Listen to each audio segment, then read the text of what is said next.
Hi everyone, my name is Andrew McGee and this is day one of the raw weight loss journey. Just woke up, put clothes on, head in the car and head down to the running spot. People always ask me, how do you get motivated to go running as soon as you wake up at whatever time in the morning, 5, 6, 7, whatever. It's just a case of getting up and going basically. The hardest part's trying to pull yourself out of your bed. Been pretty busy the past couple of days, but I'm still getting training in, still getting all my meals in, still progressing, still moving forward. Cardio finished, 3 mile sprints in good time. Tomorrow morning, 5:30 AM, more cardio. Tomorrow, more weight training. Tomorrow night, more cardio. Tomorrow, posing practice. Why? Because I know that the effort that I put out is the only thing that I can dictate. Therefore, I'm going to put out maximum effort. Period. No more, no less. You need to be able and willing to die for what you want to do.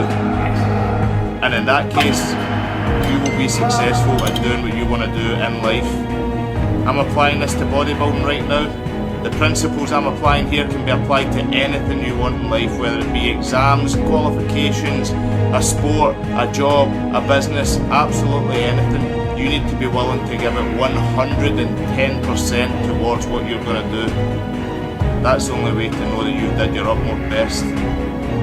One thing that's been carrying me on a lot through this full prep, especially in the hard times like this, is one simple quote which I've heard over and over again. Whatever the mind can conceive and believe, the mind can achieve. 1.5 weeks, nearly game time. How bad do you want it?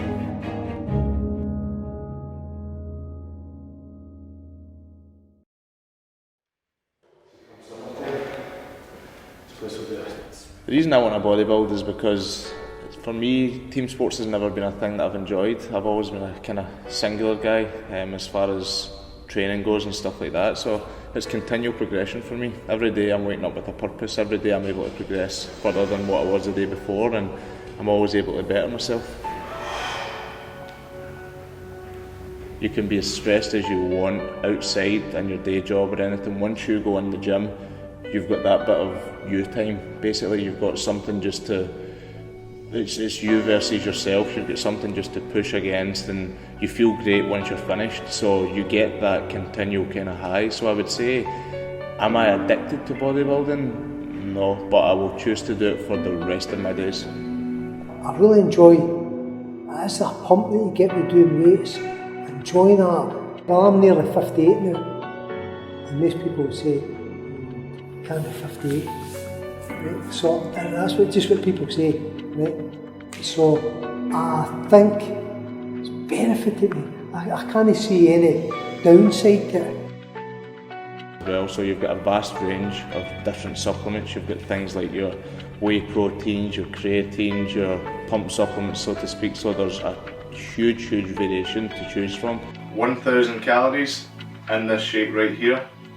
This beats any kind of McDonald's shake or anything like that. Fantastic. There's also, on the other aspect of things, you've got supplements that aren't legal.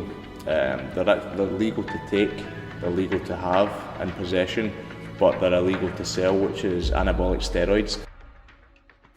So anabolic steroids are performance-enhancing drugs which athletes often take to gain muscle mass.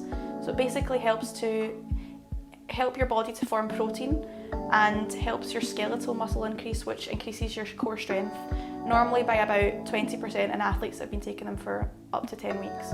Anabolic steroids is something that I don't take personally. I never have taken before. I'm a natural, drug-free bodybuilder, but I know a ton of guys that do take steroids for training purposes, competition purposes, whatever. Steroids has been about for many years away when I started in gyms. At that time, when you worked your way up in the gym and you trained in the gym, people that run the gym decide that if a brain you get using steroids because they supplied them. So the main side effects are circulation problems that can lead to heart attack ultimately in later life, androgynous changes in the body, so when you can have induced premature baldness, increased body hair, men can actually develop breast tissue from it, and it causes a lot of liver damage.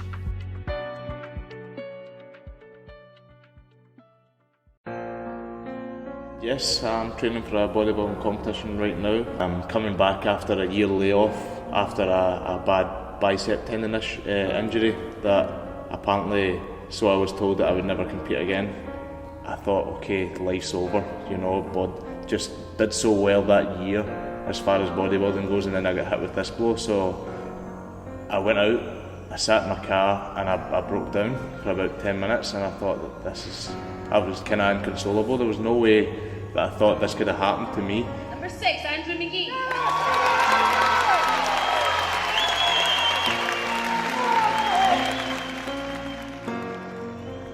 The first major injury I had in all years of training was my left arm. I'd actually tore the muscle and decided to work through the muscle, through the workout. Over a period of a couple of weeks, and whilst doing heavy bench, the tricep totally torn too, and I actually stretched out the bicep as well. I was also advised about training again, but as muscle heads know, that's never going to help. If I was to just be anyone else and wasn't as important to them, I would have been dismissed and the tendon would have never healed properly. 5.5 weeks time from now, I'll be standing on the stage, battling it out against the top guys in the country, and hopefully progress on to then fight it out against the guys in the UK to see who overall has the best physique.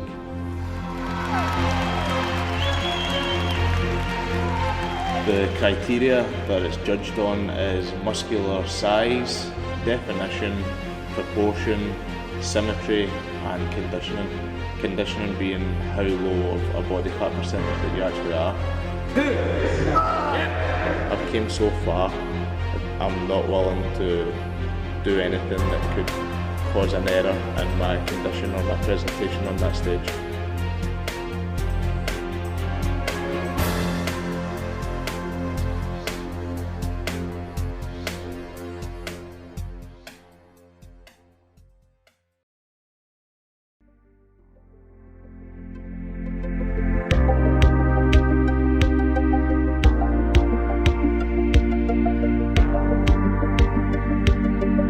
So for that competition there, I came second in the men's open heavyweight division. It's hard to prep. At the time it's hard to diet, hard for cardio, but how bad do you want to do it? If you want to do it bad enough, it's not hard. It's only as hard as you perceive it to be. I know what I need to do. I need to apply certain principles of not giving up, working hard and effectively doing what I love to do. Take those 3 principles and those 3 attributes to anything that you want to do in life and you will never fail. The only time I'll fail is if I give up, and I'll never give up.